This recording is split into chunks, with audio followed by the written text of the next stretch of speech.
ప్రముఖ సింగర్ మంగ్లీ పుట్టినరోజు వేడుకల్లో గంజాయి కలకలం రేగింది. ఈ వేడుకల్లో భారీగా గంజాయి, విదేశీ మద్యాన్ని పోలీసులు స్వాధీనం చేసుకున్నట్లు తెలుస్తోంది. ఈ పార్టీకి హాజరైన పలువురికి వైద్య పరీక్షలు నిర్వహించగా 9 మందికి డ్రగ్స్ పాజిటివ్గా ఉన్నట్లు సమాచారం. సింగర్ మంగ్లీ పుట్టినరోజు వేడుకలు జూన్ 10వ తేదీన మంగళవారం నిర్వహించగా, అదే మంగళవారం సాయంత్రం ఆమె చేవెళ్లలోని త్రిపుర రిసార్ట్లో బర్త్డే పార్టీని ఇచ్చింది. ఈ పార్టీలో కుటుంబ సభ్యులు, సన్నిహితులు, సినీ ఇండస్ట్రీకి చెందిన వారు మొత్తం 48 మంది వరకు ఈ పార్టీకి హాజరయ్యారని తెలుస్తుంది.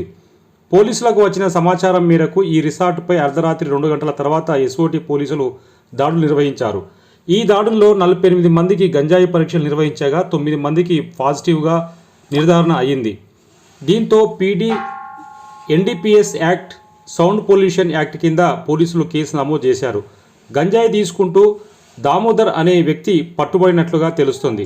అనుమతి లేకుండా బర్త్డే పార్టీ నిర్వహించడం, దీంతో పాటు గంజాయి, విదేశీ మద్యం దొరకడంతో folk singer Mangli, Tripura resorts GM శివరామకృష్ణలపైన కేసు నమోదు చేశారు. అనుమతి లేకుండా డీజే ప్లే చేసినందుకు డీజేను పోలీసులు సీజ్ చేసినట్లు తెలుస్తుంది.